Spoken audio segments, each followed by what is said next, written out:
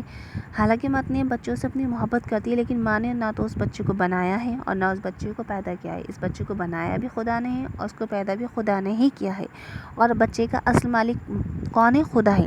بچے کا اصل مالک جو ہے وہ ماں نہیں ہے، بچے کا جو مالک ہے وہ خدا ہے، وہ اللہ ہے۔ اسی نے ماں کو بچہ عطا فرمایا ہے، تو اسی نے پرورش کے لیے ماں کے دل میں بچے کی محبت ڈال دی ہے۔ جب بچے کو جو عطا فرمایا ہے وہ کس نے عطا فرمایا؟ ماں کو اللہ نے، اور اللہ ہی نے بچے کی پرورش کی ذمہ داری جو ڈالی ہے، محبت جو ڈالی ہے ماں کے دل میں، وہ اللہ نے ہی ڈالی ہے۔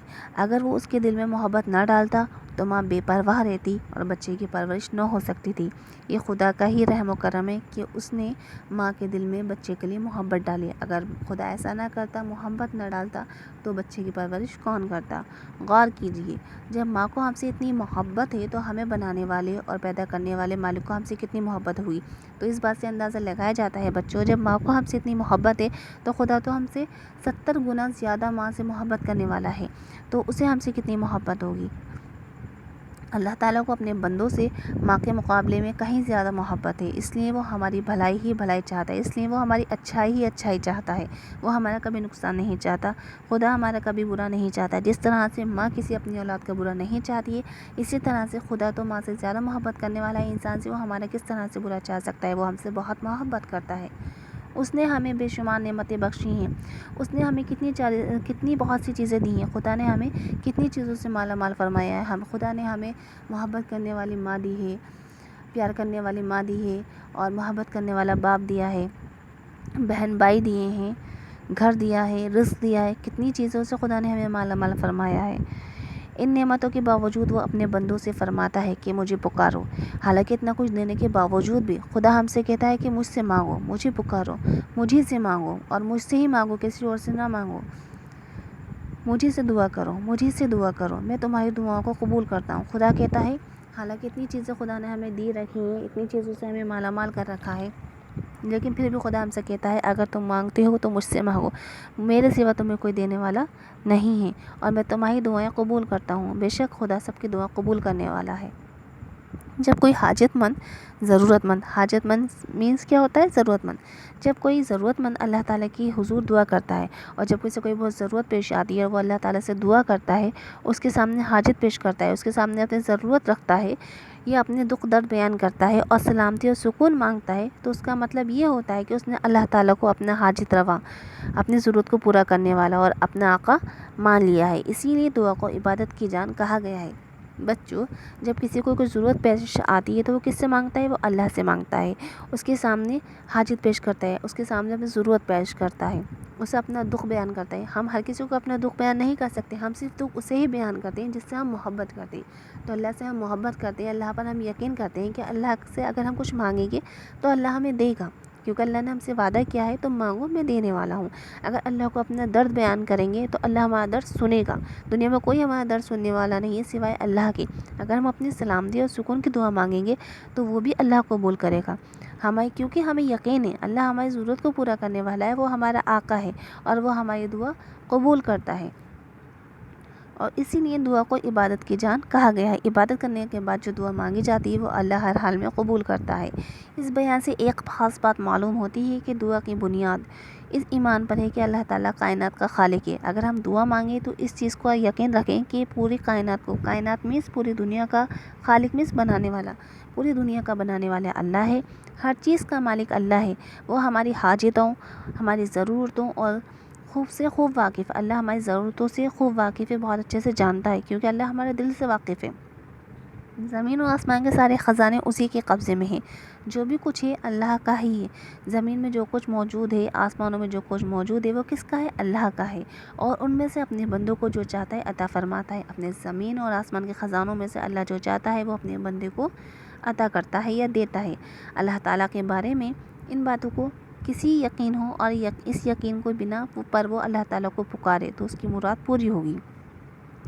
اللہ تعالیٰ کے بارے میں ان باتوں کا کسی کو یقین ہو اور اس یقین کی بنا پر وہ اللہ تعالیٰ کو پکارے تو اس کی مراد پوری ہوگی، اس کی دعا قبول ہوگی۔ اگر ہم یہ یقین کر لیں کہ ہمارا پورے دنیا کا جو خالق ہے، پوری دنیا کو جو بنانے والا ہے، اور پورے دنیا کا، زمین و آسمان کا جو مالک ہے، ہماری ضرورتوں کو جو پورا کرنے والا ہے کون ہے؟ اللہ ہے۔ اللہ پر یقین کر لیں تو ضرور اللہ ہماری دعا قبول کرے گا۔ لیکن اگر اسے منہ مانگی مراد نہیں ملتی تو اس میں اللہ تعالیٰ کی کوئی نہ کوئی مصلحت ہوتی ہے جسے انسان نہیں جانتا۔ اگر ہم کوئی دعا مانگ رہے ہیں اور اللہ ہماری دعا قبول نہیں کر رہا ہے تو اس کا مطلب یہ نہیں ہے کہ وہ ہماری دعا قبول نہیں کر رہا ہے یا وہ ہم سے بے خبر ہے۔ خدا اپنے بندے سے ہر وقت خبردار رہتا ہے۔ خدا اپنے بندے کی ہر ایک بات جانتا ہے۔ رات کے اندھیروں میں کیے گئے کام اور دن کے اجالوں میں کیے گئے کام، عبادت سے دن کے اجالوں میں کی گئی عبادت اور دن کے اجالوں میں کی گئی عبادت اور رات کے اندھیروں میں کی گئی عبادت سے خدا خوب واقف ہے۔ خدا اپنے بندے کی ہر ایک پل کی خبر رکھتا ہے۔ تو خدا دعا قبول کیوں نہیں کرے گا؟ خدا تو دعا قبول کرے گا، لیکن اگر ہم ایسے دعا مانگ رہے ہیں جو ہمارے لیے صحیح نہیں ہے، جو ہمارے حق میں نہیں ہے، ہمارے حق میں بہتر نہیں ہے، ہمارے لیے اچھی نہیں ہے، تو خدا اسے کیسے قبول کر سکتا ہے؟ جس طرح سے آپ نے ماں کی مثال پڑھی تھی پیچھے کہ اگر ماں سے کوئی بچہ ایسی چیز مانگ رہا ہے جو اس کے لیے نقصان دایک ہے، یا مان لو کوئی زہر ہے، بچہ مانگ رہا ہے کہ مجھے یہ چاہیے، تو کیا ماں دے دے گی؟ نہیں دے گی۔ کیوں؟ کیونکہ ماں جانتی ہے کہ یہ چیز اس کے لیے صحیح نہیں ہے، بچہ نہیں جانتا ہے اس چیز کو۔ اسی طرح سے خدا سے اگر ہم کچھ مانگ رہے ہیں اور وہ ہمیں نہیں مل رہا ہے تو خدا ہمارے بارے میں بخوبی جانتا ہے کہ وہ چیز ہمارے لیے بہتر نہیں ہے۔ نبی اکرم صلی اللہ علیہ وسلم نماز کے بعد اور دوسرے اوقات میں کثرت سے دعائیں مانگا کرتے تھے۔ ہمارے حضور صلی اللہ علیہ وسلم نماز کے بعد اور دوسرے اوقات بچوں کیا ہوتا ہے؟ وقت کی جمع، اور دوسرے وقت میں کثرت سے زیادہ دعا مانگا کرتے تھے، کیونکہ اللہ دعا مانگنے والوں کو پسند کرتا ہے۔ اللہ کہتا ہے بندوں مجھ سے مانگو میں تمہیں عطا کروں گا۔ اللہ منتظر رہتا ہے بندوں کا کہ بندہ کب مجھ سے مانگے اور کب میں اسے عطا کروں۔ تو ہمارے حضور زیادہ سے زیادہ اللہ سے دعا کرتے تھے اور نماز کے بعد دعا کرتے تھے اور دوسرے وقت میں بھی اللہ سے دعا کرتے تھے۔ ہمیں بھی اپنے رب سے دعا مانگنی چاہیے اور ہمیں بھی اپنے رب سے زیادہ التجا کرنی چاہیے، دعا مانگنی چاہیے۔ اللہ کے سوا کسی سے کچھ نہیں مانگنا چاہیے۔ یہاں آپ کے لیے 2 مختصر دعائیں درج کی جاتی ہیں۔ یہاں پر 2 دعائیں دی جا رہی ہیں جسے ہمیں زیادہ سے زیادہ پڑھنا چاہیے۔ پہلی دعا ہے ربنا آتنا فی الدنیا حسنۃ وفی الآخرۃ حسنۃ وقنا عذاب النار، جس کے معنی ہیں اے ہمارے رب ہمیں دنیا میں بھی ہر طرح کی بھلائی اور آخرت میں بھی ہر طرح کی بھلائی عطا فرما اور ہمیں دوزخ کے عذاب سے بچا لے، آمین۔ دوسری دعا ہے رب اغفر وارحم وانت خیر الراحمین، رب اغفر وارحم وانت خیر الراحمین۔ ترجمہ، اے میرے رب مجھے بخش دے اور مجھ پر رحم فرما، کیونکہ تو سب رحم کرنے والوں سے بڑھ کر رحم فرمانے والا ہے۔ بے شک نبی کریم صلی اللہ علیہ وسلم نے فرمایا ہے کہ والدین کی نافرمانی یا ہمیشہ شراب پینے والے اور حرام روزی کھانے والے کی دعا قبول نہیں ہوتی۔ ہر مسلمان کو ان برائیوں سے بچنا چاہیے۔ ہمارے حضور نے یہ بھی بتا دیا ہے کہ کن چیزوں سے ہماری دعا قبول نہیں ہوتی۔ ہم کہتے ہیں کہ ہماری دعا قبول نہیں ہو رہی، لیکن ہم اپنے اعمال نہیں دیکھتے۔ ہم یہ نہیں دیکھتے کہ ہم کیا کر رہے ہیں۔ اگر ہم اللہ کے بتائے ہوئے راستے پر چلیں گے، نیک اعمال کریں گے، اچھے کام کریں گے تو اللہ ضرور ہماری دعا قبول کرے گا۔ لیکن ہم ایسے کام کریں گے جس سے اللہ ہم سے ناراض ہو، ہم سے خفا ہو، ہم سے راضی نہ ہو، تو اللہ ہماری کس طرح دعا قبول کرے گا؟ تو ہمیں یہ چیز معلوم ہونی چاہیے کہ اللہ شراب پینے والے کی، اپنے ماں باپ کو ستانے والے کی یعنی کہ ماں باپ کا حکم نہ ماننے والے کی اور حرام روزی کھانے والے کی دعا قبول نہیں کرتا۔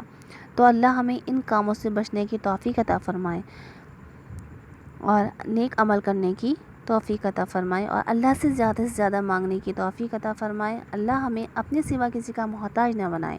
ہم جو بھی مانگیں اللہ سے مانگیں، اللہ کے سوا کسی سے نہ مانگیں۔ ہمیں اس بات پہ یقین رکھیں کہ صرف اللہ ہی کی ذات ہے جو ہمیں دے سکتی ہے ہر کچھ، کسی اور کی ذات ہمیں سب کچھ نہیں دے سکتی۔ تو بچوں آپ کو یہ چیپٹر سمجھ آ گیا ہوگا۔ If you have any problem you can ask me. Thank you and have a nice day.